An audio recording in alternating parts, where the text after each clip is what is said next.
Hey, it's Conrad Thompson. Thanks for checking out the podcast here on YouTube. Be sure to hit the subscribe button and the notifications bell. You'll get a notice anytime we upload some new content. And when I'm not asking Bruce, hey, how big was Batista's? Well, you know. One of the things I like to do is help people save money. And if you're watching this video right now and you're in a 30-year loan, man, you're overpaying your single biggest bill and you may not even realize it. I want you to do a little experiment for me. Take your calculator out, multiply your monthly house payment by 360 payments.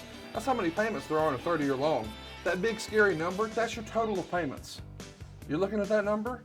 You know you can do better. Keep more of your own money right now and go to savewithconrad.com. Or maybe you've got credit card debt. Man, it's not a matter of if I can save you money with that. Your average interest rate on a credit card is more than 20%. And by the way, all the interest you pay on those credit cards, it's not tax deductible. Whereas the mortgage interest, well, that is tax deductible. So if you owe this debt, it's up to you how to pay it back. Doesn't it make sense to get the cheapest rate possible and the greatest tax deduction possible?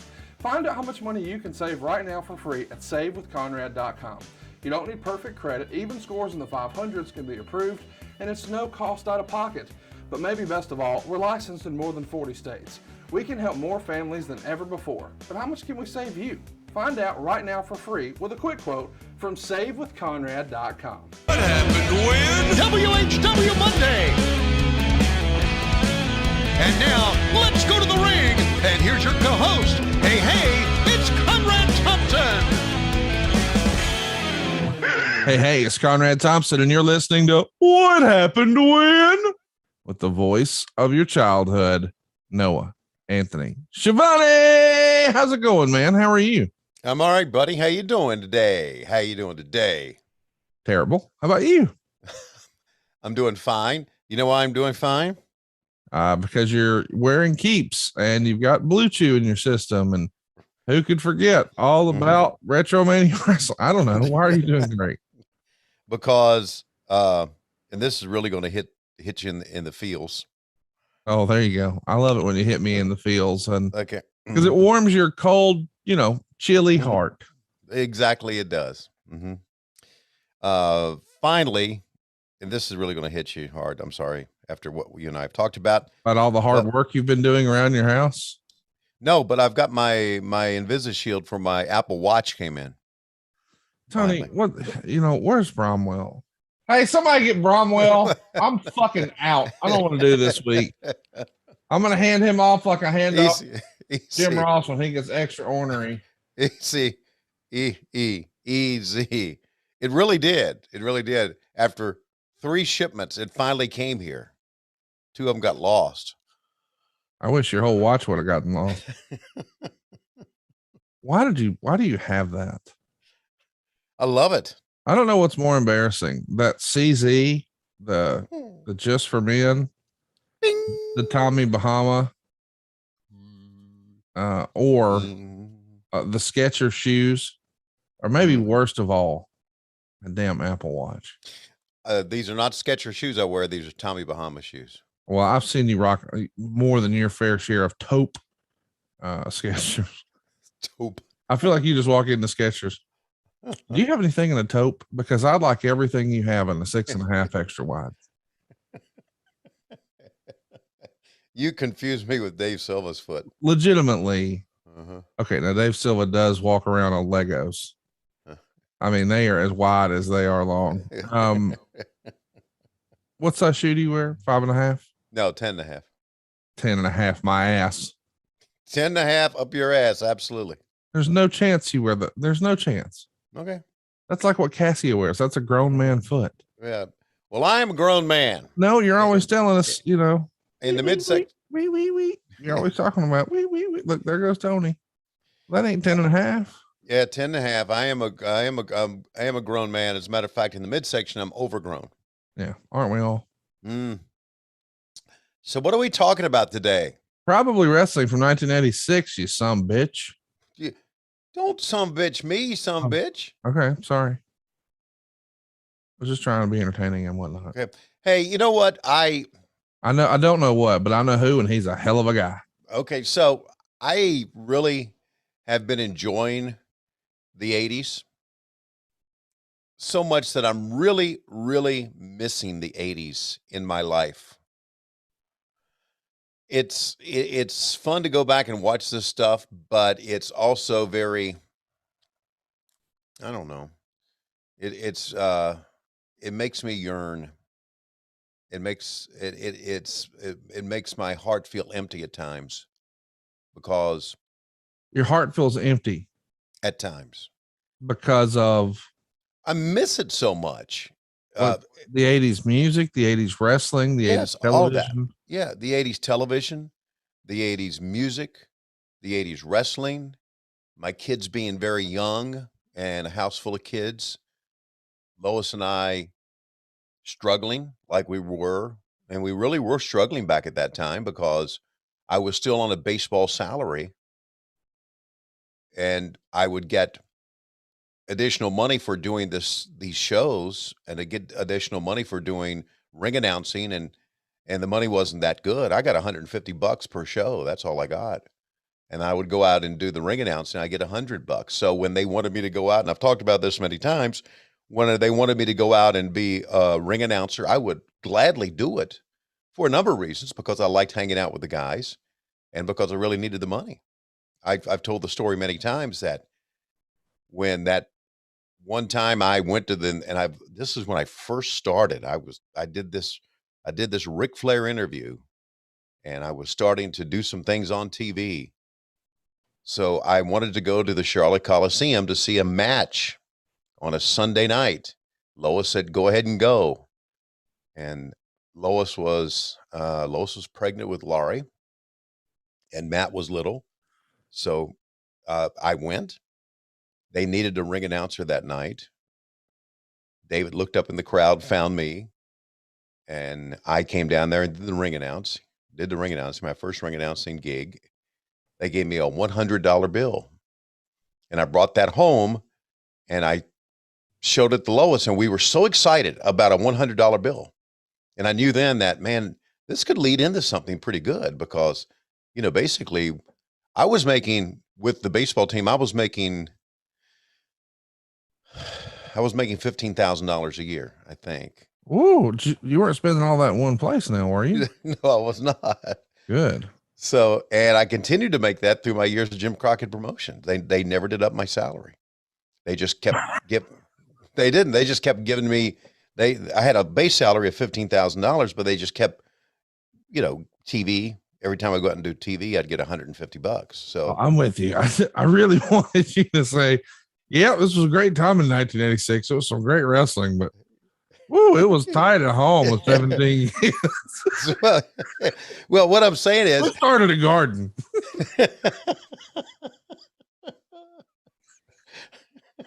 Lois could make some corn. I'm going to tell you.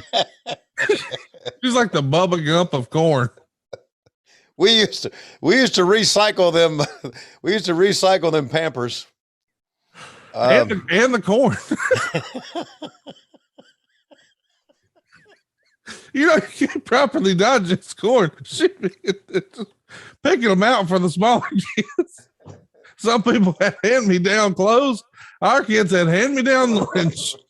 Corn on the cob on Saturday, cream corn Sunday night. Oh God, I don't know why that got me, but no, but really, those times, even though they were tough, they were wonderful times for the family. They really were. They obviously made our marriage closer, and it was just, those were good times. I miss them. I desperately miss the 80s, and this just proves it. And for our fans on Patreon, just this past month, one of our bonus shows was a Saturday night's main event from the 80s. And again, you go back and you watch that and you miss the 80s. So I miss them, man. I hate all of your sci-fi movies and whatnot. I get annoyed that you're a grown man and you like all that stuff. But I have to admit, at least once a week, I really, really wish that time travel was possible. Yeah. Yeah. And what made time travel so cool in the 80s was Back to the Future. I'm just saying, if we could go back and actually relive now as an adult with the benefit of our life experiences, how much we would savor one trip back, what would you go relive? Maybe there's a whole section. Maybe you could just start over. Not that you necessarily want to change things quantum leap style. You just want to go relive it. What year would you go back to? Would you go back to 83? Is that Woody Woodpecker there? No, that's my daughter calling. Let me call her back. Or let me text her. Just to answer right now and just talk to her on the air. You really want to do that? Yeah, why not? Okay. Give me a second. I'll call her back. What year would I go back to? Yep. Probably go back to 83. I think when I first started, knowing what I know now and walking into Ric Flair's house and for the first time and going to different places with the kids and Lois, living in that house. We lived in a house in Charlotte, outside of Charlotte in Matthews, North Carolina, which is a great little community. And it was the first house we had owned or had bought. It was good. It was good stuff. I miss that. What year would you go back to? Well, I used to think I would go back to like 1989 because I loved that wrestling so much, but now we've enjoyed so much from 86, which is really my first trip going through like this. It's hard to not think you wouldn't want to go back to like 85 just so you could have been a part of so much fun stuff there. I mean, you would get, even in sports, you get some really fun moments if you come back in 85. I'm with you, man. I miss the 80s. And for that matter, I miss the 90s. The early 90s were great. Think about like that 91 Bulls team, how cool that was. Right. Then Alabama's going to win the 92 national championship. And then we're going to have some really awesome wrestling times in the mid to late 90s, call it 96, 97, 98. So yeah, that period would be fun to relive. And it's interesting to think about like 85 to 1998 and how different everything really was, not just in wrestling, but in sports and in music. And it's pretty remarkable when you think about that. And that's just 13 years. And now to go back and think about 13 years ago now, it doesn't feel like it's all that different compared to like 85, 98. Yeah. Maybe it is. What do you think? Is it way different from 08 to now? Oh, yeah. Oh, yeah. Maybe I'm too old to see that. I think the world has dramatically changed in the last 5, 6 years, 10 years. Dramatically. Look what, and I hate to say it all centers on cell phones, but it does. More people look at their phones now than ever before. Go anywhere.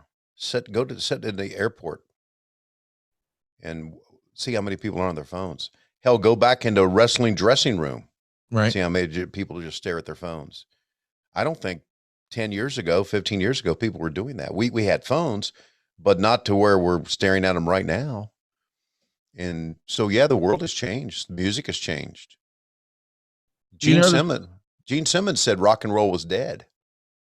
Oh, well, who could forget the great philosopher, Gene Simmons, and these important conversations we're having. Yes. Oh, by the way, I'm going to try to call my daughter. Okay. Oh, okay. This is riveting radio. Let's go. Yeah. I'm going to surprise her. Patch her in. Hey, Daddy. Hey, sweetheart. I want to let you know that you called me and I was recording with Conrad, so we decided to just go ahead and put you on our podcast here. So you are on the podcast here, and say hello to Conrad. Hey, Conrad. Hey, how are you? She can't hear me. I can't hear him. Oh, you can't hear him? It's through the headphones, you dumb shit. Are you guys supposed to be professionals or what? Yeah, Schiavoneing it as usual. At least she knows. You guys can't even figure out sound. I think you guys are in the wrong field. Ain't you guys. It's your dad. He's been doing it's me, sweetie. So what is anything you can tell me here, or you need to talk No, later? actually, this is something that I need to talk to you about later. The Okay. public cannot know. Okay, public cannot go. Okay. All right, sweetie. Talk to you later. Okay. Bye. Okay, love you. Bye. Love you, bye. Are you running some sort of weird family sex cult over there? What are you doing? Why can't she just talk to us? Shut the fuck up. What the fuck are y'all doing? This is really disappointing. Oh God. Well, there's family issues, and there's issues with our Patreon channel that she works on for us, and she'll be in Chicago and has done a great job for me. And I think everybody who who is a member of What Happened When WHW Monday Patreon knows her. So, but then there are things to, I mean, we couldn't put Megan on here and ask Megan about family matters. Yeah. Call her right now and ask her whatever you want. No. I don't want to do that. Bother me at all. I don't want to do that. But anyway, that young lady was born in 1984. And I remember when she was born, I came back from a trip from Knoxville, Tennessee, and walked in the apartment, and Lois was sitting there with her bag packed and the neighbor with her. And she said, "We're ready to go."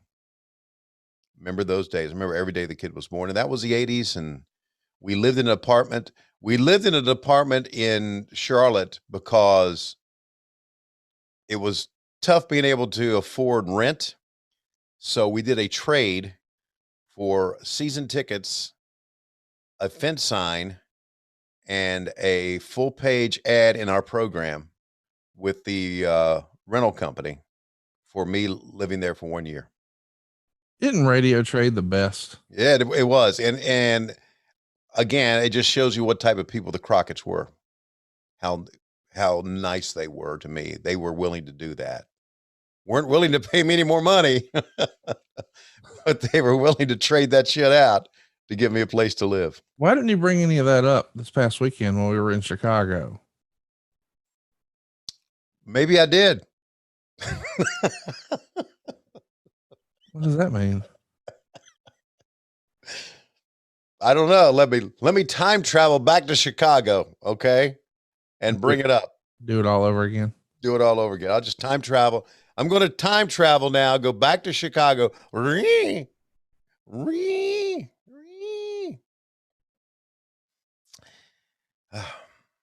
having fun? Yeah, I am. Are you having fun? Not really. Let me ask you something. Okay. What time is it? Time to fire up your Peacock network. Go ahead and pull up season 2, episode 35, September 6th, 1986. Back when Tony Schiavone was a nice man. Okay. It was a long time ago. Yeah, it was. A long time ago. Yeah. Well, before we get started. Oh no, more of your nonsense. No. See, now you're really going to regret saying that. This is not my nonsense. I want to ask you a question. I want to ask you a question first, and then you can ask your question. Go ahead. Do you have a nose hair trimmer? Yes. Do I need one? No, I'm just asking. Uh-huh. Did you notice once you hit your late 30s or your early 40s that you had to use your nose and ear hair trimmer more often? Yes. Why is that? I don't know. Have you used it in other places just to see? Like, did you try to use it to separate your eyebrows? No.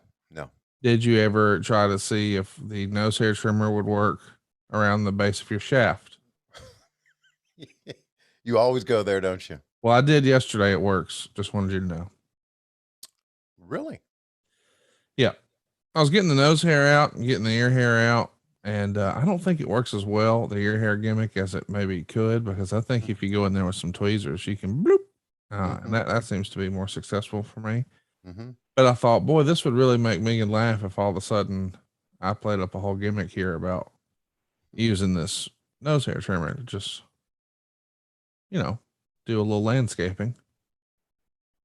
And it worked. She found it hilarious, and it didn't hurt. So, boys, try that to entertain your wives at home. It will work. 10 out of 10. Highly recommend. I feel strongly that saving money is important. You know, if it's not something we worry about now, boy, we are really going to worry about it later. And I want to help you get out of debt faster and do it with cheaper monthly payments. I'm talking to you if you're in a 30-year loan. Now is the time to take years off of your loan. We're routinely helping our listeners cut 5, 10, even 15 years off their loan. And you can do this without perfect credit with no money out of pocket. You've just got to start at savewithconrad.com. Great stuff, Conrad. Really, really great stuff. Our countdown today is from Chris from St. Louis. And I say this because they're all pre-recorded. And I just wanted to alert everybody, Chris forgot to say play. Oh, so how? He just went 3, 2, 1. And then you're going to say play? No, just after 1, just everybody hit it together on 1. Okay. So you ready to fire up the old cock? Well, I am, thanks to our friends at Blanchard. Yes, I'm ready.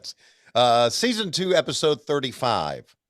That's World Championship Wrestling, Season 2, episode 35. It's 1 hour, 7 minutes, and 46 seconds. I'm pretty excited about this, Tony. I am too. It's a good time for Jim Crockett Promotions, and we're going to have some good stuff on this show today. So here we go. And let's go to Chris from St. Louis. Tony, this is Chris Reed in St. Louis, Missouri. I was actually at the match where Dusty dropped the title to Flair in '86. I'm here to help you out with the countdown, buddy. I want to be your best friend. So hit play in 3, 2, 1. Play.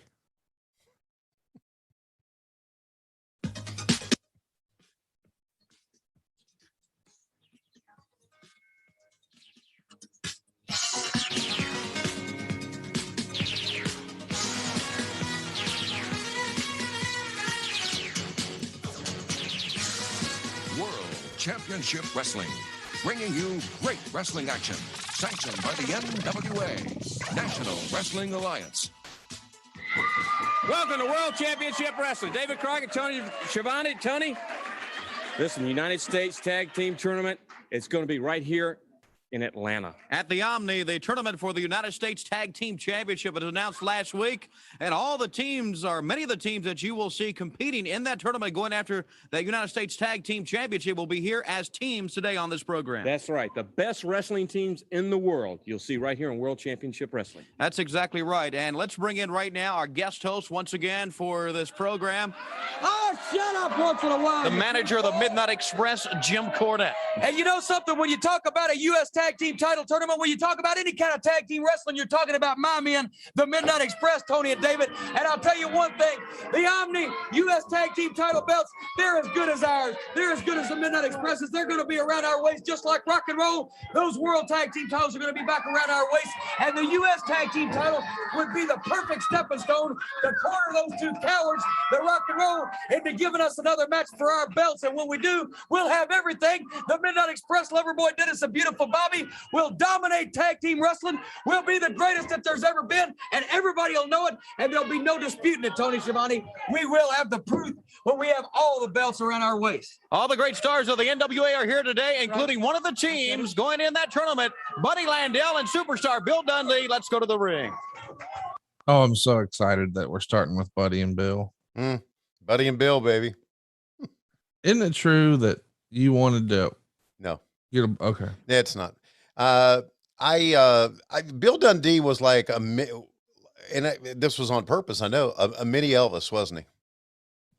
I mean, if Elvis would not have died in 1977, Bill could have toured with him as like his little mini me.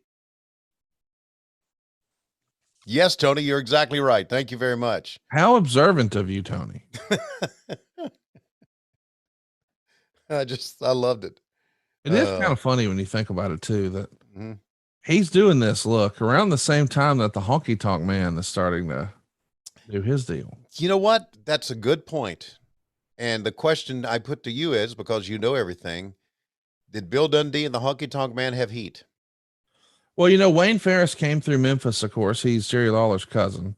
Okay. But the rumor and innuendo is the Honky Tonk Man is, I guess it was originally called Honky Tonk Wayne. Okay. And a lot of people think that was done in 82. in Calgary. Okay. But the Fullers have claimed over the years that they're the ones who said you should carry a guitar and blah, blah, blah. Yeah. So the Fullers kind of take credit. So that would have been like Southeastern Championship Wrestling, Continental, that territory, Alabama, Tennessee. Right. They think that they're the ones who helped really make him Honky Tonk. But Honky Tonk Man didn't get on national TV for the WWF until like September of 86. Okay. So that would have been after Bill Dundee was here on national TV with a similar look. Right. But of course, Honky had the bigger sideburns and obviously a bigger presentation, but he did have the guitar. Yeah, he actually tried to mimic Elvis. Obviously, Dundee just was Bill Dundee looking like Elvis. That's kind of it. And here's our big hog job guy again. Why are you obsessed with this young man? I'm not obsessed with him, but sometimes you just can't help but notice it. I've never intentionally looked at a man's ween. Oh, baloney. Unless it was, an adult film, and then you're like, well, there it is. And that wasn't even the motivation for watching it, unlike you. What's Buddy trying to do here? Double clutch? Here's what happened right there, Conrad. This guy did not go up with Buddy. So when Buddy got him up top, Buddy was like, what the fuck? No, we saw last week he didn't know what he was doing. No. So I think now some of these kicks from Bill Dundee might be real ones, right? You don't. Ooh. Yeah. Okay, let's see what Buddy does now. Because this poor kid, who obviously is only his second match ever. All right, buddy. Now we're gonna have you tag out, okay? I don't want Buddy don't want to hurt you, but if you don't start selling, I'm gonna have to fuck you up, okay? Yeah, okay. Should have tagged out, you little oh idiot. My God. Dead weight didn't put slam you on the concrete, you piece of shit. Learn how to sell. God, dead weight, man. Oh, this poor kid just let's not book him again. And Buddy's saying, where do we get this fucker? Oh man, this is shit I loved.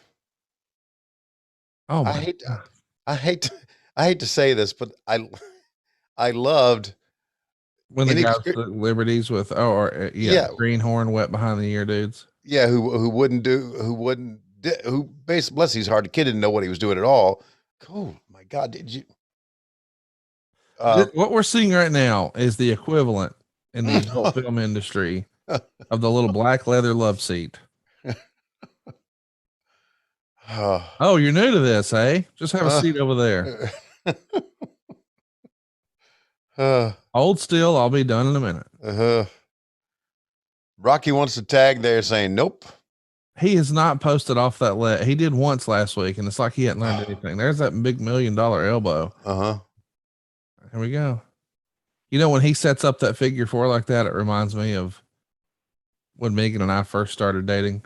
Mm-hmm. Well, sit down and watch old matches of Pop Pop. No, you remember when Ric Flair had his opponent down and he'd grab that leg and he'd look back to the crowd and he'd yell, "Now we go to school." Yeah. The first time things were getting serious with Megan and I, she unzipped me, grabbed a hold. Okay. Here, let's go to now we go to school. Team in action right there. That's going to be, I'm sure, ending this tag team tournament for United States Tag Team belts. Well, we have our orders from the Kremlin, and that is to control wrestling in America, to conquer America. And the way to do that is for nephew Nikita to keep United States heavyweight title, for Crusher and myself to win this tag team tournament for the United States title. And we intend on doing this. I understand that the tournament is already being signed for the near future in the Omni here in Atlanta. Well, you can be sure we'll be there. I'll talk more about this later. But now, it is so important for nephew Nikita to hold on to United States heavyweight title because that makes him #1 contender for the world title that Ric Flair has got. Now, there's a lot of competition coming after nephew Nikita, like Wahoo McDaniel, this legend in wrestling. He became a legend because of all the titles and trophy and accomplishments he has done in the past. Dick Murdoch, Captain Redneck, this Rock and Roll Express, American Dream, Dusty Rhodes, this Ron Garvin. Oh, there's a lot of tough competition and a lot more than I have just named. But nephew Nikita is superior, and he is going to keep the United States title. Nephew. You know, Uncle Ivan, he's a Ron Garvin. He gave a test to Nikita like no has before. But what I do, I prove to all people now, I go hour in match. I can take anyone the whole, whole time limit in the match. But who got title, Garvin? Nikita got it. You know got it. And I can go anywhere with you, Mega TA, this American Dream. I don't care who want to take Nikita on. I'm going to defeat and put down, and I'm going to be main this USA champion. And this Indian Uncle Ivan McDaniel, you hold on to your title for now. I'm going to take back Baku, Soviet Soyuz, and take home. And we'll be back with more. What the fuck did he say right there at the end? Take it back home. Ivan Koloff, that's old school stuff. He knew how to put everybody over, didn't he? Yeah, he did. Man, I love. Here we go. Look at these cool motherfuckers. The one on the right there. On America's team, Dusty Rhodes, Magnum TA. That's right. All the talk right now is about the big tag team tournament, the United States Tag Team Championships on the line. Well, America's team's putting in our bid for those very prestigious titles. We know the Russians really would love nothing more than to add the U.S. Tag Team titles right along with the U.S. Heavyweight Championship. Well, my friends, we've got a little plan in store for everybody out there. They say we've never attained any great tag team championships. We've never really set our goals on anything and gone after it and said we were going to take it. Well, this tournament is going to prove to be a milestone in professional wrestling history, and America's team has got a whole lot of surprises for all the competition. You know, Tony, the other thing is, too, that Ole Anderson went down in Kansas. Dusty Rhodes and national tag team titles were held up. United States Tag Team Tournament in the Omni coming up. Dusty Rhodes, Magnum TA, America's team, going to bring the United States Tag Team titles, brand new belts, brand spanking new, bring them back to this country right here. The U.S. single belt, Nikita, Koloff, two men right here, both hot on your trail. But Ole and Arn Anderson, remember one thing, the reason you did not have the national tag team titles any longer is the American Dream put you up on the farm up there at the sawmill in Wisconsin, Ole Anderson. So right now, Dusty Rhodes, Magnum TA, America's team, United States Tag Team title tournament coming to Omni. It's going to be electrified funk, Jack. Dusty Rhodes, Magnum TA. There's a look at the United States Tag Team Championship belts. Another great tag team. Let's take a look at Ron Garvin and Captain Redneck Dick Murdoch. What do you think of those? The introduction here of the U.S. tag titles. Yeah, this whole show is obviously an infomercial for the Omni and for the tournament. And those belts, can you tell me about those belts? Yeah, the USA, which is prominently on the main plate, and then it's got the classic red leather that everybody still talks about to this day. The United States Tag Team Championships, they have been sold on the collector market a few times. I think ultimately they wound up with a private collector in Florida, and he and I became friendly last year. And he told me earlier this year when I was trying to make some sort of a trade out for a different tag belt that he didn't value having the full set. He just needed one. He didn't need both of the belts. So he had some other tag singles, and I thought, hey, maybe this would be a good trade bait for him. He'd like to have the set. And he said, no, that's not the case. In fact, I just gave away one of my United States Tag Team belts. And I said, wait a minute, the Crockett ones, the red ones? He's like, yeah. You split the set up? Yeah. So I deleted him and blocked him. I won't have friends like that in my life. That's yeah, that's kind of odd to do that, isn't it? No, seriously, I was just kidding. But no, everybody collects for different reasons and right. has different things that they like. But I'm like, man, if you had the set, I don't know that I would have broken it up. But that's just me. Yeah, our buddy who I've interviewed on TV a couple of times recently, Dan Lambert. Yeah, another collector, good guy. But he likes the regional belts. Oh, he loves the territory belts. Yeah, the territory belts, right? He does have some cool, some big boys. But yeah, like I think he's got Benoit's world title from WrestleMania 20. Wow. And Eddie Guerrero's. So he's got some big time ones, but yeah, he prefers the territory belts. Mm-hmm. I did love that introduction though. You know, electrified funk. I think that's the perfect way to describe our show here with Tony Schiavone. Electrified funk. Electrified funk. Actually, we might actually change our show description. Yeah. What is this? What happened when about? Is this the one about old wrestling? No, ma'am. It's electrified funk. Yeah. Speaking of electrified funk, a shout out to one of our great followers on Patreon, Low-Key Big Hog, Devin Wheaton. Out of Stone Mountain, Georgia. DJ Devin. I know I'm not going to get that right. He will post on Patreon all the time. Bring back Tony Reed's rap. Yeah, because we need it. Bring back Tony Needs rap. It was a hit. And I listened to, as I was, look at this. Grabbing that fat on the back. Fat back, put it in your beans.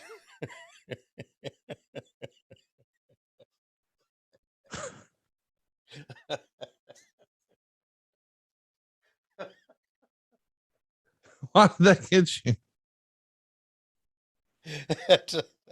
That's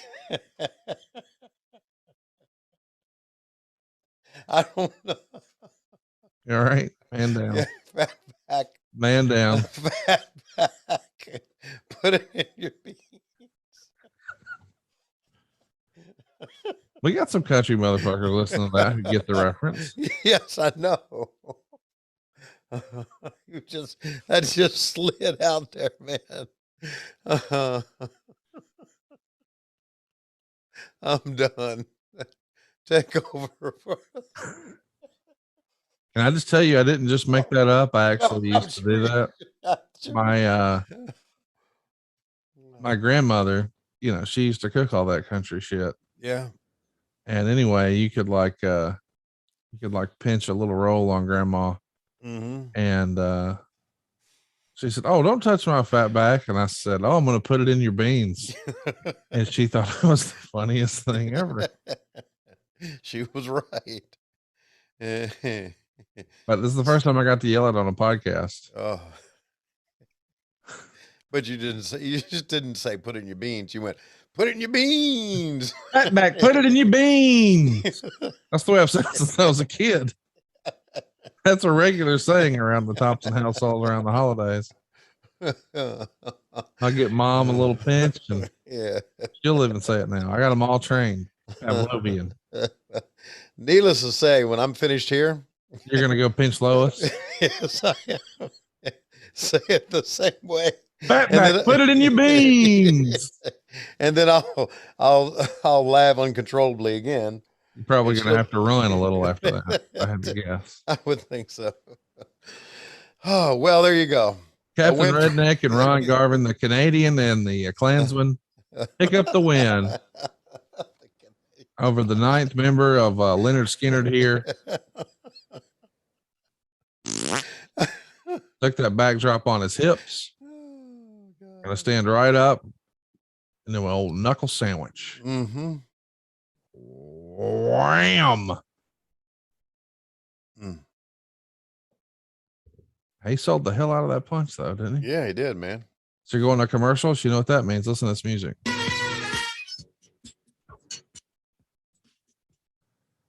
Those belts, by the way, made by Reggie Parks, of course. Oh my gosh! I hope he says proud to be an American. Here we go. Looking at the United States Tag Team title. Well, you know, Captain Redneck and I, we teamed up a few times in the past, so it's always good because we know each other's move, and we go back quite a few years. That's right. And we're ready for that tag team tournament. You know, if you want a partner on your side, you want somebody that thinks like you want somebody that's got heart, desire to win, and that's exactly what this man has. He has all the qualifications. He has all the desire that a man can have. And there's one thing. If anybody want to watch your back and do a good job, that's the man right there. So we're talking about situation 2-on-2. It don't matter. You're talking about a lot of good teams entering this tournament. I mean, the best there is in professional wrestling. So you're wrestling with the best. You might as well have the best as your partner. And that's exactly what I qualified this gentleman here as the best there is to be found as a partner. And we're going to go out there and do our darn level best to come out with them titles. Well, thank you, Ronnie. You know, Jim Crockett Promotions never fails to cease to amaze me. You know, they got the finest array of wrestling talent in the world today. And this United States Tag Team Tournament is going to be some of the greatest tag teams ever in his professional wrestling. That's right. And I'm just proud to be part of it, proud to have Ronnie Garvin as a partner. And I want everybody to know, whether it's the Road Warriors, whether it's the Russians, whether it's Dusty and Magnum, or Wahoo, whoever his partner's going to be, anybody it is, when that bell rings, friendship goes out the window. And Ronnie Garvin and Dick Murdoch will do their dead level best to try to win it. Captain Redneck Dick Murdoch, the man with the hands of stone, Ronnie Garvin. Let's go to the ring. You ever see that meme of the farmer? And he's a heavy set farmer. He's got his overalls on. And it says something like, "It's not much, but it's honest work." You seen that meme? No. That could be Captain Redneck's uncle or cousin or something. It could be. I just feel like Murdoch, you know, if it wasn't for all the racism, he would be best of friends with Cassio Kid. Because you can just tell that guy's got a bunch of trucker hats, not ironically, and probably like a big pouch of Red Man. Do they even make that in 2021? Can you get like a big pouch of Red Man? I don't know. Can you still get Beach Nut Red Man? I don't know.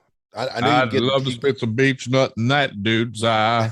Let me see. Red Man tobacco. I don't think, I mean, that's probably not even, you probably can't even say that anymore, can you? You probably can. I guess, you know, the guys that chew that stuff probably don't give a shit about the politically incorrect pouch that is. Well, you know, even I don't know if you noticed in the stores they had talked about it, but I was in the store the other day. There's no more Aunt Jemima. Yeah, buddy. Red Man's still around. Yeah. How is that possible? Again, your target audience doesn't give a shit. Now, let me say this. It's not this, I'm not saying your target audience is quote unquote racist. No, I get it. But your target audience just doesn't care. They like the tobacco, and they don't even think about what it means. They just think that's good tobacco. That's all. You ever chew tobacco? No. I did. What? Yeah, I chewed tobacco and dipped snuff. Now, it was like for maybe like a week, but I've done that before. And that's back into Craigsville days. True or false? Lois used to dip. No, false. Really? Yeah. Chew tobacco, spit. Yeah. We're just going to do all redneck shit all day. I guess we are. Anyway, a shout out to Devin Wheaton.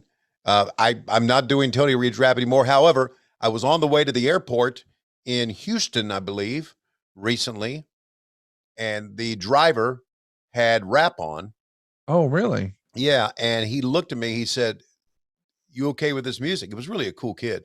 And I said, "Yeah, that's fine." And he had a song on by Kanye West. And I listened to it and I thought, you know, that's a hell of a song.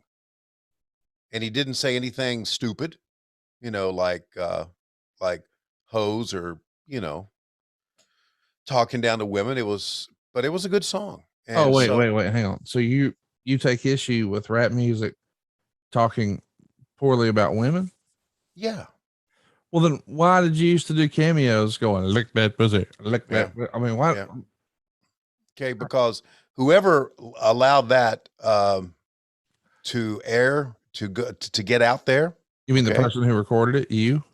I recorded it, but the person that I sent it to, which was for his brother's birthday. Okay. All right. Let's gather the family around, get grandma in here. Okay. All right. Now, when you get done blowing this cake out, we're going to give you your very special present. Okay.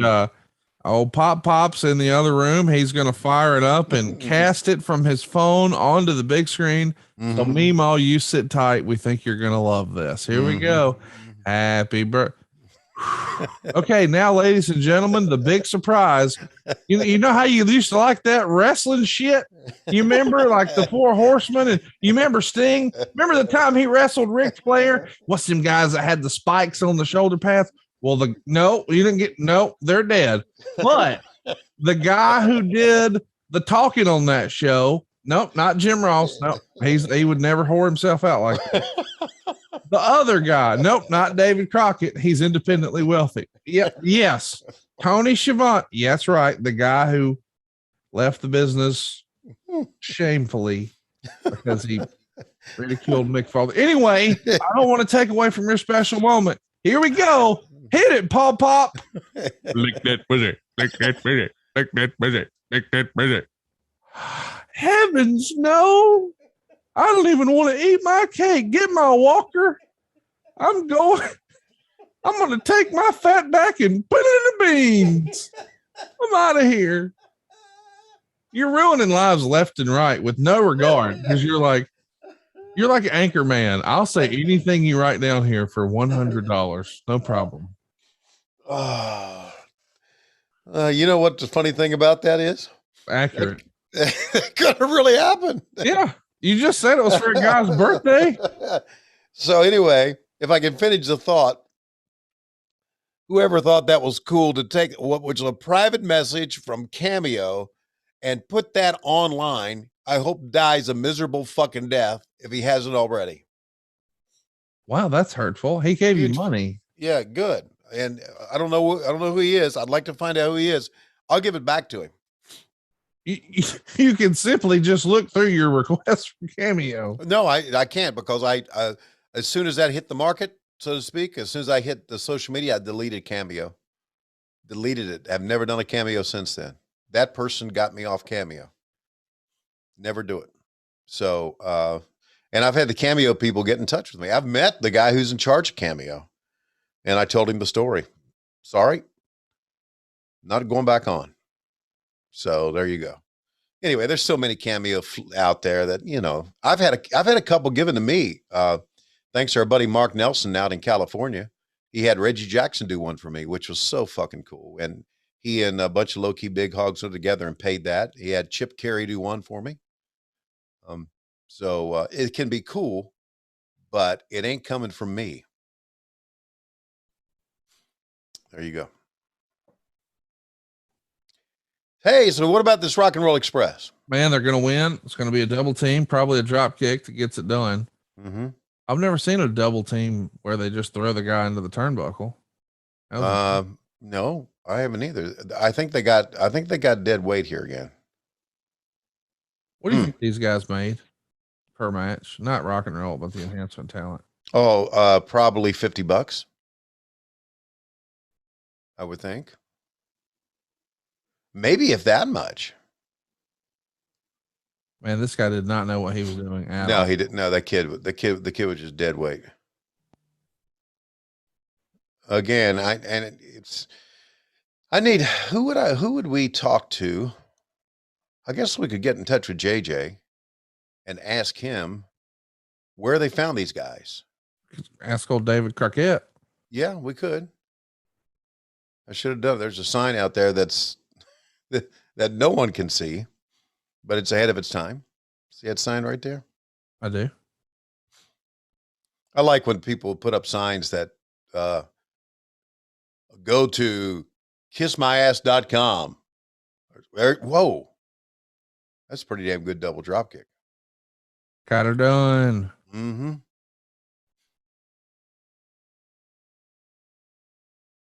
Here it goes. I don't know why that music hits for me. And Tony Schiavone does. Let's listen. Wrestling, let's bring in the heavyweight champion of the world, Nature Boy Ric Flair, along with Baby Dog. Actually, let's put the camera on the heavyweight champion of the world so that the people around the world can see just exactly what style. Get these shoes one time, guy. Get these shoes. These shoes cost more than most people's homes sitting in this audience. Now, we're talking about the National Wrestling Alliance. We're talking about the World Heavyweight Champion. We're talking about Baby Doll. We're talking about Tully Blanchard. We're talking about Arn and Ole Anderson. We're talking about the cream of the crop, the most successful group of wrestlers anywhere in the world. Woo! And it's true, the National Wrestling Alliance is taking the world champion and the four horsemen on tour. We're going to be in Baltimore and Dusty Rhodes. After Baltimore, there'll be no more American Dream. Then we're going to Green Bay. We're going to Minneapolis, Minnesota. And speaking of Minneapolis, Minnesota, just happens to be a town that has the privilege of saying they raised a world heavyweight champion. Whew, talking about myself. But you see, they've come to know the Road Warriors as being a big deal in Minneapolis, Minnesota. Now, Dow, from the female standpoint of view, how would you view the Road Warriors? Well, Rick, from my point of view, it's all show and no go. That's it, exactly. A couple of guys with big muscles, like a lot of women I know, not like Baby Doll, but with a full sweater and an empty head. In other words, all this right here, but nothing up here to make it go round and round. You see, now we talk about Dusty Rhodes. The American Dream used to be Doll's main man. But you see, then the Doll decided she wanted to be with some championship caliber men. So you see, the Doll's looking at Nikita Koloff. And Nikita, I'm glad you're the U.S. champion, but don't start looking my way, Daddy, because remember, I'm Slick Rick, Magnum TA, little skinny neck, little skinny arms, the Rock and Roll Express. How about the Rock and Roll Express, huh? I would say that they've got all these little girls following because they just don't have the experience to know what's what really it is, Dolls, you've never worn a training bra. You're really not qualified to talk about them. In other words, the world champion, Baby Doll, the four horsemen. Woo! Whether you like it or not, we're what's happening in professional wrestling. Nature Boy Ric Flair and Baby Doll, let's go to the ring. I got to tell you, I like the storytelling aspect that now Baby Doll's a heel, but I don't know that I love her with Flair. Really? I mean, I liked Flair being out there by himself. Talking about, you know, when I get into so-and-so, I'm going to be looking for all the ladies, blah, blah, blah. I mean, there was something so heelish about it. It's a little thing, but he's saying all of that while he's wearing a wedding ring. Yeah. You know, and I don't know, it tickled me. And yeah, I can see that. I think it's a good look. Ooh, look at this. Jesus Christ. I think it's a good look. He and Baby Doll standing side by side, but I can see exactly what you're saying. And let me also add this, that as we go back and try to rekindle my memory, I obviously remembered Tully, Blanchard, and Baby Doll because that's how we brought her in. I remember her going with Dusty. I did not remember her being with Ric Flair. I did not remember the heel turn until we just saw it like last week. So what is that saying? It didn't last long, or I don't know. It slipped my, Jesus, criminy Christ. That was so brutal, dude. I hope they show a replay of that. Let's just track it. What can you possibly say about that? No. Such a devastating win for the Road Warriors. Look at this.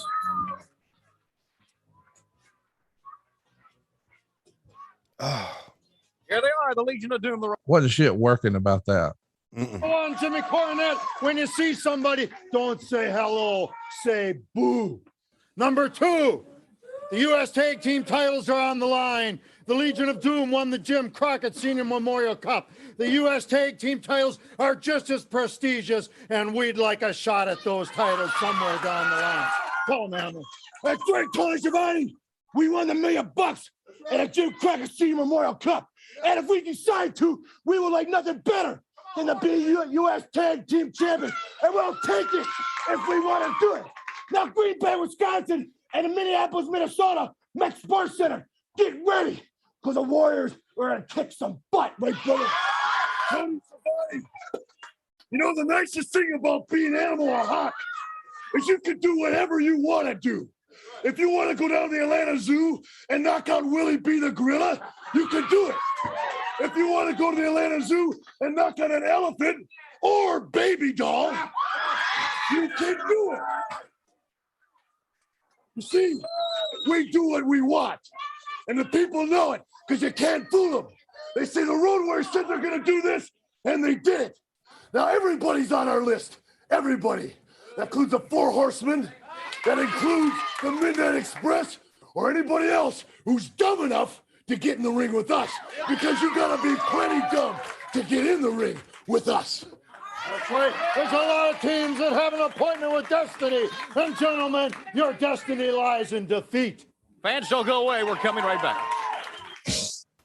What do you think of the show so far here, Tony? It's okay. It's focusing on one thing and one venue, right? And I gotta tell you, it did not work. Let's listen to Tully and JJ, and then we'll talk about that. All right. Enterprises kind of concerned about what is in the plans for Tully Blanchard Enterprises since losing the national heavyweight title.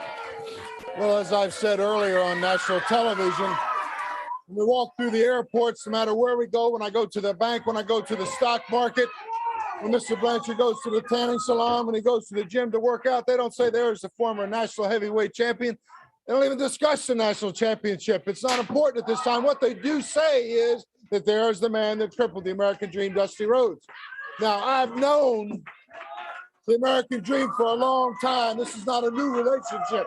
This thing goes back a long, long way. And I know he's got his hands full right now with Big Bubba Rogers. And I don't know which way it's going to go, but I'm smart enough, talking about me now, and Mr. Blanchard, to know that we can't bank on Big Bubba to stop the American dream, because no matter how hard Bubba comes at him, no matter how bad he hurts him, the dream's going to get back up, and we're going to be looking in his face someday, someplace, sometime. The same as when Tully Blanchard crashed that chair across his leg in Kansas City. Everybody said, hey, he's not going to get up. He's not going to show in St. Louis. But I know the dream. I knew he'd be there, and what happened, he's got to live with. But someplace, sometime, we're going to have to deal with the man. But you see, there's no fear in our face, because Tully Blanchard, title, no title's not important. What is important is he's a classic wrestler. He always has been. He always will be. And that's the bottom line that's going to take the dream down, that this man can out-wrestle him. He's proven it twice. You know, Dusty Rhodes, as tough an athlete, as bad a man as you think you are, and you are, because you've taken some awful whoopings in the past, and you've always come back. But you know, Dusty Rhodes, when you have gotten that squared circle with me, and you and I are no strangers, and you knew when you were looking up in that dressing room, talking about breaking my legs in '86, after what happened, and after you had to look up at that ceiling in the arena in St. Louis and be stripped of that World Heavyweight Championship, and I caused it. That's right, Tully Blanchard, one of the four horsemen, caused it. You knew someday you were going to have to crawl back in that ring with me, and the dues were going to be paid on one way or the other. Well, it's just like a John Wayne movie. You're going to get shot in the back. Are you going to come back like the Duke? Or are you going to go down like he did at the end of his life? Well, Dusty Rhodes, I'm a wrestling machine. And if you think I'm laying awake in bed scared to death of Dusty Rhodes, you're not. I get my rest, and I go to the gym, but I train extra hard, because I know it's going to be one heck of a fight when you and I meet. But Dusty Rhodes, you just crawl back if there's anything left after Bubba Rogers. Let's go, fans, to our Schick match of the week. Now we got, after JJ and Tully on a promo, Ole and Arn here, going to be taking on the Kansas Jayhawks. This is going to be, it's at least 3.5 stars. Okay. Hey, I need to say something about Tully. Okay. Because obviously Tully and I have been reconnected via AEW. It's everybody ages. Everybody, if they're fortunate enough to live a long life, everybody ages, and their looks are different. And obviously Tully, like Arn, like me, our looks have changed. But also about Tully, and I know this has to do with his ministry and the fact that he has been in ministering guys in prison, girls in prison, and his life has changed. Tully's demeanor is so different in the backstage area now than it used to be. You know, member of the Horsemen, one of the top stars, great guy, was always a great guy, friendly guy, always a friend of mine, and we traveled together. But just to talk to him now and listen to him talk now, just one of those things where you look at him sometime and you think, man, where is the Tully I remember, right? Arn is kind of the same in that his humor is the same. He's changed obviously a great deal because you know, his boys are grown now and he's a dad and very close to his family, and you know what? Thumbs up to Arn. Not everybody's marriage was able to last in pro wrestling. Roll Tide on that. Yeah, his did. And yours did. Yeah, mine did too. But I didn't travel every day like Arn did. Every day. And you probably didn't have near the opportunities. Right. That the Horsemen would have had presented to them. Exactly. Sure. But I just think it's just for when I see Tully out here and I listen to the promos and how good they are and how great of an athlete he was, it's just amazing how a person can change through the years. They say time heals and all, changes all, whatever. And man, Tully's living proof of that. Is that what they say? That's what they say? Yeah, I don't know what they say. Well, that's what you said. You said that's what they say. And well, that's what I didn't know what they were saying. You could fuck up an anvil sometime. You know that by why would you? He's no longer with us either. Why would you talk about him like that? Okay. I hear I ever do to you. Here I am trying to say something genuine. You did, and yeah, we heard it. Put it in your beans, shit. And hey, also thumbs up to Tully for staying in shape. Not easy to do when you get older, but he looks good, man. And yes, he does. Yeah, they will do some stuff. A lot of time. I know you do. A lot of time for Tully Blanchard. I think he's tremendous. Yeah. I could have said it a lot faster than you, but yeah, I think he's tremendous. You would have said he's tremendous, and you would have moved on to. So Tony, let's talk about your butthole. No. See? You know how many people tell me? A lot. I had to pull the car over because I was laughing so hard at some of the shit you guys do. That means a lot. It really does. Because we have no filter, man. We're willing to do whatever it takes to make you guys laugh or entertain you or bring some sort of joy to your life, as silly as it may be. Because Lord knows we try to be silly every week. Yeah, and we seemingly have done that with some people, and it means a lot to when I hear that. And I was, recently at Astronomicon, and I'm going to the New York Comic Con, going to C2E2, going out to Seattle, Emerald City for all those events. When I hear, you've meant a lot to me, you and Conrad have meant a lot to me, and I had a really tough time in my life, but you brought a smile to my face. That really means a lot to us. We take that seriously, and we really appreciate you guys. Just to let you know. I think sometimes people take what we say here on the show too seriously. Like they don't realize that we are literally making this up as we go. There's not like, we don't have a big production meeting about what we're going to say or do here. We're just trying to make each other laugh or get a rise out of the other one. And like last week when we were going at each other, I got some tweets from people who are like, why are you so mean to Tony? It's like, dude, we're trying to entertain you. We hang up and laugh. We don't fucking care. Like, yeah. People do take things too seriously. And, unfortunately, those are the same people that, have ruined the life that we have now. Hey, chat me up about this era here, because I believe, even though you guys haven't acknowledged it, that this is a Sunday edition, what we're watching, and that the network has it mislabeled. Okay. What makes you think that? Well, the calendar, says that the 6th was a Saturday, and I think that's the reason they named this the 6th. But when I actually look it up on, history of WWE, it says it was a Sunday edition. Okay.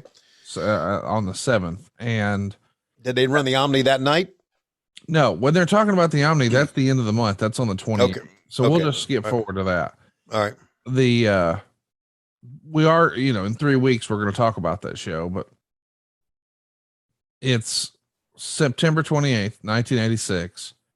1, 2, 3, 4, 5, 6, 7, 8, 9 matches on the card. All right. 10 maybe. Yeah. So a lot of, anyway, the Omni, they've been promoting it hard, all about the NWA US Tag Team Title Tournament. 3,000 fans are there. Oh, 3,000. Nobody cared about these new belts. No one cared. And I've always thought about this. No one cares about a tag team belt that's not a world tag team belt.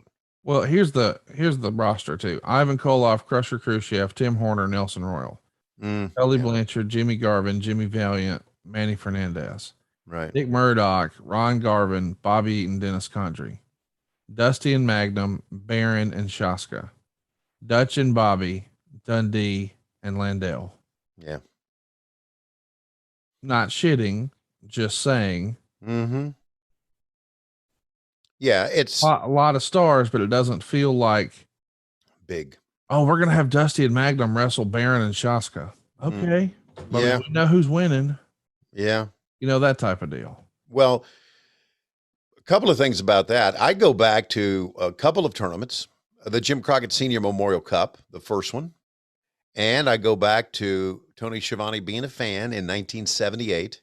Ric Flair and Greg Valentine being stripped of the NWA World Tag Team belts, holding a one-night tournament in Greensboro, North Carolina that I went to, sold Greensboro completely out. Now, those two tournaments had teams that were not normally, now I know it was territory days, but they had teams that were not normally being featured. In other words, when I went to the Greensboro Coliseum in 1978, the Briscoes were there. Hadn't seen the Briscoes before. And I do believe they even had Jesse Ventura and Adrian Adonis in that tournament. You hadn't seen them before. It made it seem big because now teams from all around the world are coming, right? And that's kind of like with the Jim Crockett Senior Memorial Cup. We had the Sheep Herders in that were not normally with the Crockett's. I think we had Dundee and somebody else, and we had the I think we had the AWA Tag Team Champions. So it made it seem like a big tournament. Here, it's just the guys you see every week. So, and it's a secondary. 3,000 fans, though. By the way, the main event that night at the Omni is Nikita Koloff and Wahoo McDaniel. They're going to unify the world, or the United States Championship, rather, with the National Heavyweight Championship. Right. So the national title, not long for this world. And, you know, there's something to be said about that, too, because fans in the Atlanta area and Georgia remember the national heavyweight title, and here we are getting rid of it. It's kind of like the Crockett saying, you know what? The Georgia stuff is not big. Yeah, we're over that. Yeah, right. So that could have pissed off some fans. I bet you it did. I don't know how many. I don't know if it's enough to hurt the gate, but it could have. Let me explain where you guys were on your way here. September 2nd, you're doing a TV taping in Spartanburg. September 3rd, you're going to be in Raleigh at the Dorton Arena. It's going to be Flair and Magnum, Dusty and Bubba in a cage. Cincinnati Garden, September 4th. Albany, Georgia, September 4th. Richmond, September 5th. 4,500 fans there. Fayetteville, North Carolina on September 6th. Also, Baltimore, Maryland, September 6th. And what about Jim Crockett in Philadelphia, September 6th? Whammo! JJ shoe down on the top of the head of Dutch Mantel. He still got the shoe in the ring with him, but he just casually drops it out. Mm-hmm. Pee-wee looked right at it. Pee-wee looked right at it, didn't say shit. Mm-hmm. Ole could have been a little more slick about getting rid of it. Yeah, I know. Oh, here comes the bullwhip. So things are breaking down here. Yeah. They got disqualified now because of the shoe. Let's take a listen.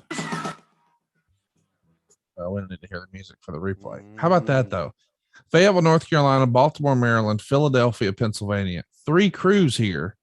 Dusty working double duty, so there's at least a double shot there. Let's take a listen to what the Russian's saying. Well, actually, Tony, what do you think he's saying? You may have known me as a blacktop bully. Now, I got fired. I got fired as a blacktop bully. Dustin Rhodes got fired as a blacktop bully. Mike Graham got fired because, and you know what? We were on a flatbed truck, and it took us days to shoot that bullshit. So I spent all day on the back of a flatbed truck, and what happened? I got fired. Doesn't matter to me. Doesn't matter to me. There's always another character for me, Uncle Ivan, right? And how about this? How about my belly? How's it look to you? Does it look good? Oh, yes. Your belly is especially large, just like many of the guys from Minnesota's belly were large. And then, of course, they got on the gas.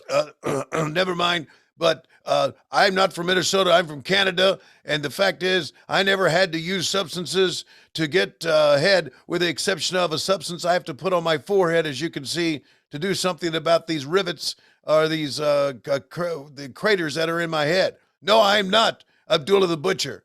No, I never gave anybody hepatitis. But I did some blade jobs back in my day, as you can see.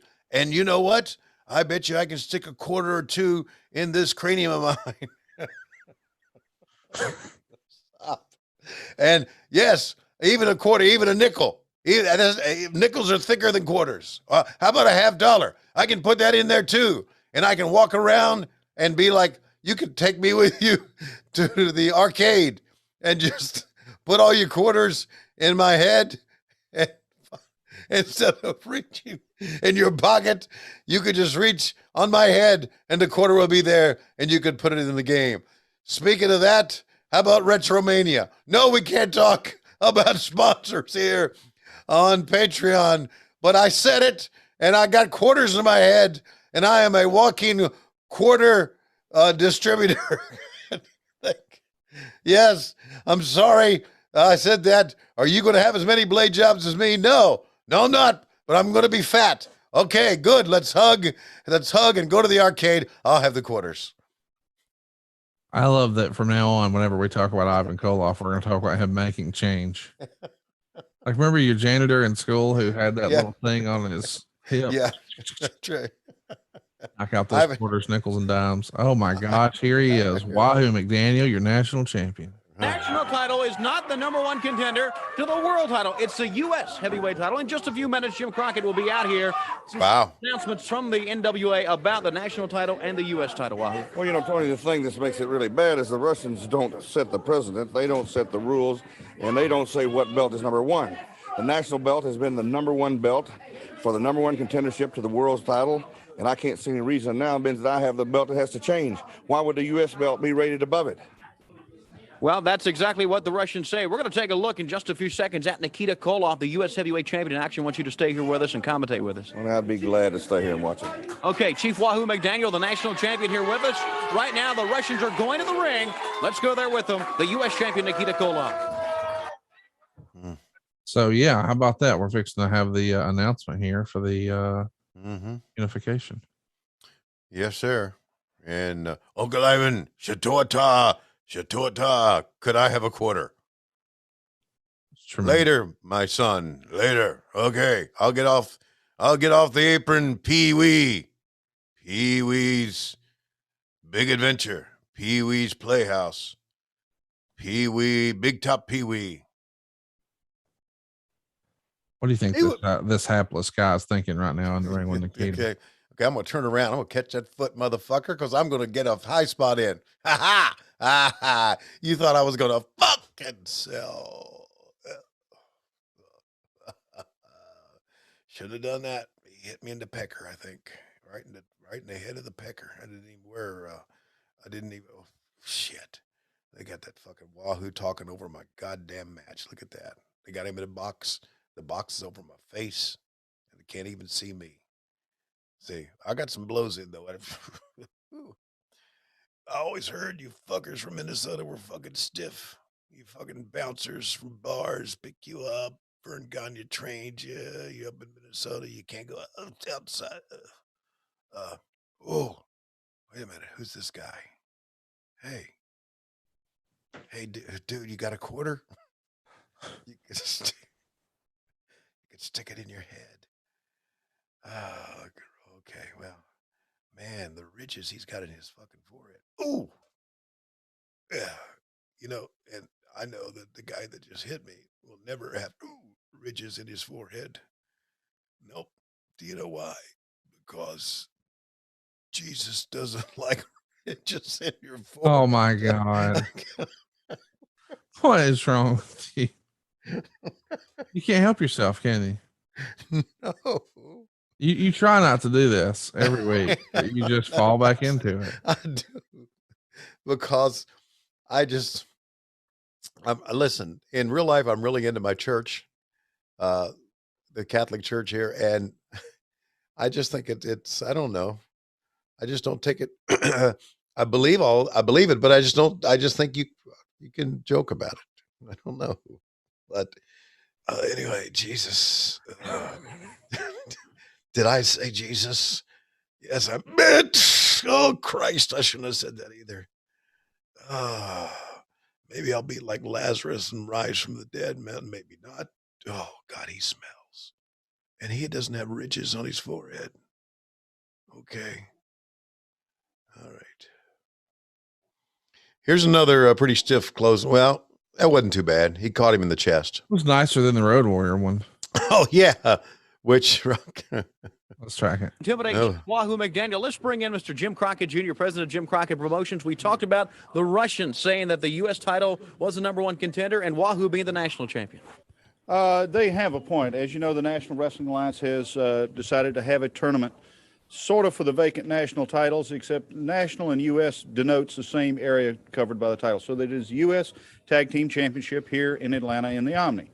The NWA has proposed, and it's up to the two champions to decide if they want to defend their titles against each other and have just one champion representing the entire United States. The national title represents the United States. The U.S. title represents the U.S.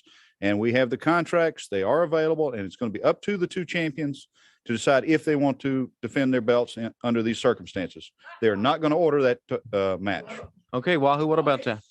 Well, I don't want a title that doesn't mean anything, and I will abide with what the NWA says. But I think the national title has always been the #1 contender, and I believe it's the #1 contender. Okay, we're joined by Ivan Koloff now. Is the #1. I don't want no trouble out here, Wahoo McDaniel. But does that mean you accept contract to wrestle nephew Nikita? Because I believe that also there should only be one representative of America, only one belt for #1 contender to world title. And so nephew Nikita will definitely sign contract. You sign contract, Wahoo McDaniel. Nephew Nikita will defeat you, take away national title, put it on trophy case. Then there will only be one. United States heavyweight title has always been represented as #1 contender to world title. And nephew Nikita will defeat you. So you do accept Wahoo? I'll say one thing. You get your nephew, and if he can write, you put his name on there, but I'm not afraid of it. Okay, Chief Wahoo McDaniel, the national champion, along with Mr. Jim Crockett Jr. Thank you, Jimmy, for joining us. Thank you, Tony. Okay, we'll be right back right after this timeout. Boy, I love Jim Crockett. It was so cool to see him on TV, but did he ever look comfortable on TV ever? No. You know what? He always did the same thing. He would just kind of slide in and stare at me as I'm talking. He would just go, roop. And he was waiting to say something. He wanted you to put that microphone back in front of him just so he could say, because I was thinking, man, what's he going to say here? Yeah. And here it is. Thank you, Tony.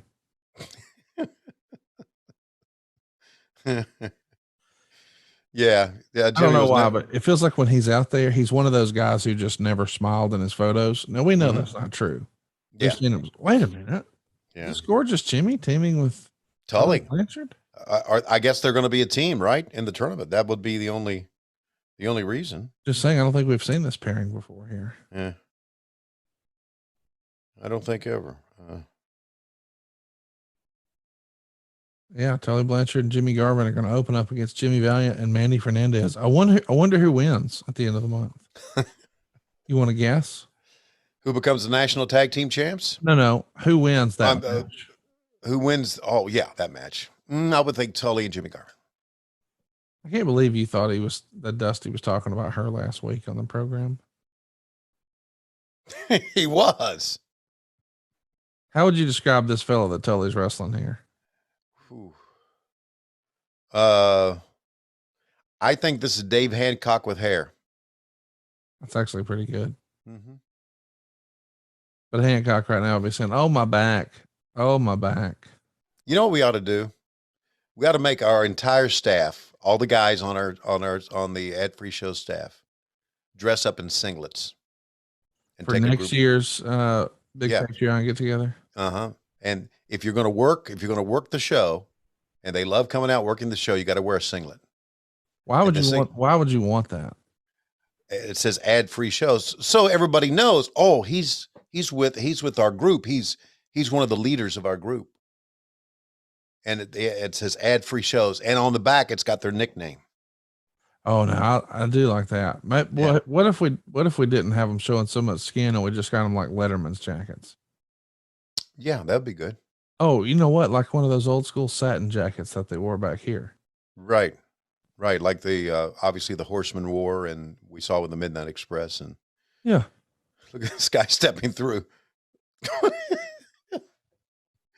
I love Tully just slapped the shit out of him. What are you coming at me stomping the damn mat for, you fucking goof? Oh. These guys are like fucking brutal, man.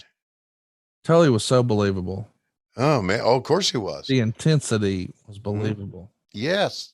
Tully was truly, if you take the whole group that we had and put them together, Tully was probably the best overall athlete. College football player, quarterback. Obviously, being a quarterback, you got to be a leader. You've got to be, got to have that personality. He was Tully did. Tully told me many times when he worked with Magnum, he says, sometimes it could be tough working with Magnum because the only thing Terry did prior to this was lift weights and wrestle, and Tully did a lot more. So, yeah, Tully was in ability. We talk about top 5, top 10 wrestlers in the world, popularity. You can put any type of thing on it, but as far as athletic ability, Tully's, I don't want to compare him to like Shawn Michaels. Shawn Michaels is a great athlete, athletic ability. Obviously, Kenny Omega is that way too, athletic ability, flair. But Tully's right in the top there. And kind of this is really an unusual team when you think about the Horsemen and a member of the Horsemen branching off and being with Jimmy Garvin. It's just kind of weird. I agree. It doesn't feel like it fits. No, it doesn't fit. It's just one of those things made for this this tournament. Who eventually won the tournament? That's got to be on that website. You don't want to wait and see? Yeah, okay. Well, let's wait and see. Let's wait and see. In a couple months, we'll see who comes out with the tag team belts. I mean, you were giving spoilers. Yeah, well, that's my life. Hey, what are you doing middle of September? Can we make a little trip? Yeah. I think it would be cool if we made a little trip. Where are we going to make a little trip to? Tunica. Tunica? Yeah, what about Tunica? You mean like go to a casino? Yeah. Okay. I've never been to Tunica. Saturday, September 18th. Our old pal Kurt Angle, Arn Anderson, Ricky Steamboat, Lex Luger, Sergeant Slaughter, Jimmy Hart, Tommy Rich, Bill Dundee, Doug Gilbert, Scott Steiner, Jerry Lawler, Dave Brown, and Coco Beware are going to be in Tunica. Wow. And it feels like you and I could go to Tunica and have some fun, maybe down at the Beau Rivage. You ever stay at the Beau Rivage? Isn't there one in Biloxi? Yep. I've been at that one. Well, I'm just saying we could do a run in and ask for some money. Oh, really? Personal appearance. Oh, set up. You want to turn this into a payday? Well, yeah. I'm a hoe. Okay. Oh, all right. I mean, listen, if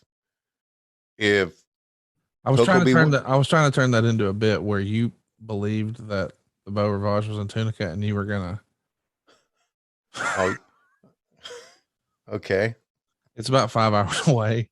Okay. I was trying to fuck with you and it didn't work. But yeah, listen, Tunica's not bad. It's not far from Memphis, and we could get some good barbecue and hang out with the king and fellowship with Arn.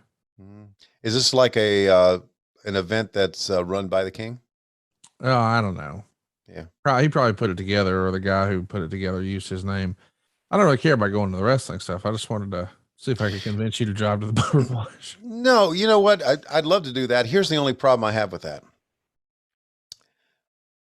We're not booked. Buddy, I was never trying to get you to go. I was trying to turn it into a gag about you driving to a place 5 hours away. I'm not really trying to say let's go to what Jack Leg started. I thought this was one of these fellowship things you wanted to do. I want fellowship at my house. You came over last summer at the the tail end. I guess it was the fall. You came over in like October and got in the pool and said it's too cold and got right back out. But here we are now in September. It's not too cold. And the pool's heated. So we could fellowship and hang out and have a good time. Man, how about that? Wow. Brainbuster and a slingshot. Yep. The slingshot as a kid, by the way, was one of the coolest looking finishers. And I got to tell you, when he broke it out on Dynamite, I popped big earlier this year. Yeah, that was very, very cool. When's Lake House ready? It'll happen. It'll happen. Yeah. Well, so will me taking a shit. It'll happen soon. I don't know. Well, the deal is, we weren't just trying to do a little thing here or there. We're redoing the whole thing. I get it. You're going to make it right. Yeah. So, like all the cabinets are done and all the tiles ordered, and they started putting all that in, and all the hardwoods are down. It's a process. Well, then put a cot up for me and I'll go stay there while it's done. There's construction every day. You don't want to be there. I can supervise during the day and, Here's the thing. We have a finished nice home here in Huntsville. You could stay here, look at the mountains, make some laps, get in the hot tub, all that jazz. Yeah, maybe I'll make a September trip. I got some weekends. Oh, there's going to be a surprise, A friend of ours is going to be here for a week. A friend of ours could be there for a week. Yep. Okay, you got a lot of friends. That's very intriguing. This is a special one. Oh. Yeah, special friend. Ooh. Wow. Okay, give me a date. Oh, here we go. Baby dolls still with one thing, and that is my relationship with Ric Flair is nobody's business but my own. And right now, I'm going to do something that no other girl has ever done. I'm going to take Warlord to the Central States area, and I'm going to tear the place apart. I'm going to show those Plainsmen something that they have absolutely never seen before, especially in Baby Doll, and most of all in Warlord. So Central States, watch out, because we're coming. Baby Doll and the Warlord, and a threat to the Central States area from Baby Doll and the Warlord. World Championship Wrestling once again. Wait a minute. Oh, shut up. Now, I've been on the phone for an hour. David Crockett, come in here. Come in here, David. I've been on the phone for an hour, and I want to tell you something. You're the one that put all those ideas in her head, coming out here last week before, saying that I ain't been paying attention to my men. I've been trying to come over here and be a commentator. You're the one that put the ideas in her head. It is all your fault. It was not my fault. It wasn't Bobby and Dennis's fault. We were stolen. We were ripped off. We were robbed of the World Tag Team titles. It wasn't any shortcomings of ours, and it wasn't any shortcomings that was caused by me being out here or anything like that. It was a crooked referee. It was a fast count. They pulled the tights. Everything happened. It was a fluke. It was nothing but a fluke. It was nothing but a ripoff. And I'm going to tell you this, Rock and Roll Express, you're not going to get away with lightning striking. You're not going to get away with a 1 in a million victory, getting those World Tag Team belts away from us. I promise you, it wasn't my fault. I paid all the attention to the boys that I always do. I tried to make sure that they were trained, that they were well fit. I promise you that it was not my fault and it wasn't their fault. Nothing that they did had anything to do with it. Like I said, it was just the referee. That's all it was. It was the referee. It was the illegal man that was pinned anyway. The NWA should have overturned it. I promise that it wasn't anything that I did. You know how much I like being out of here, but I'm going to tell you this.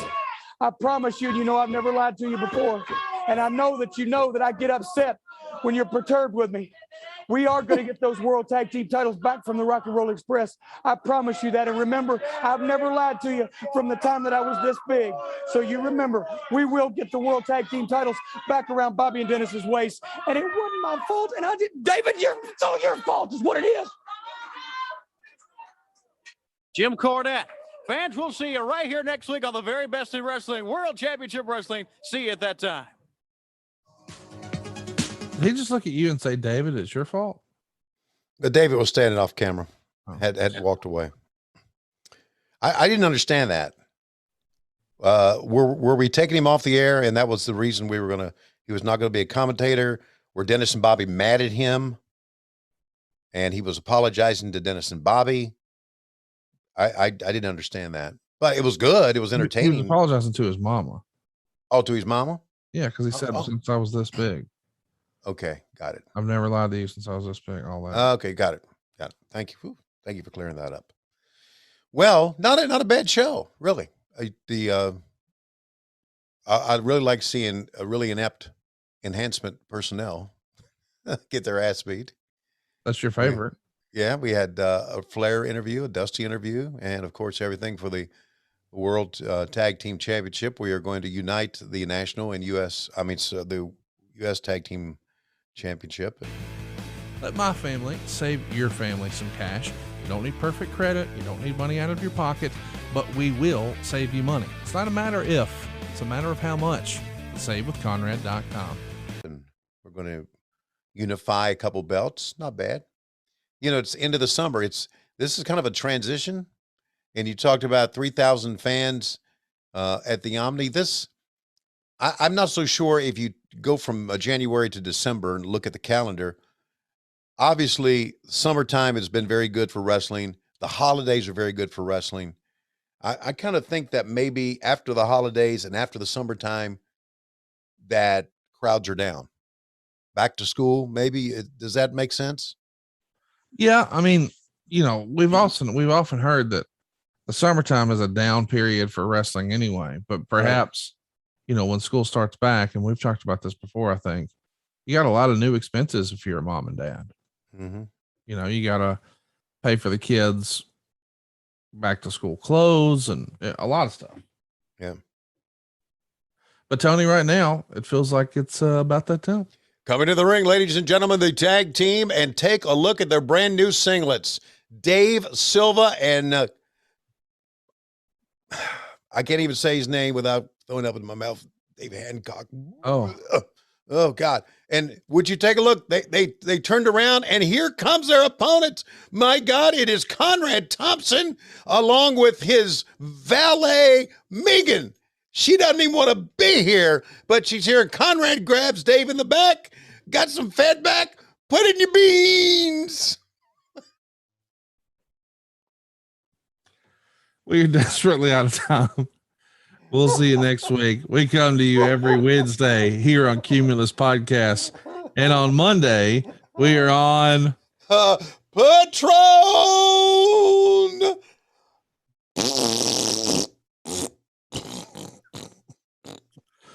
Put it in your beans. Oh God.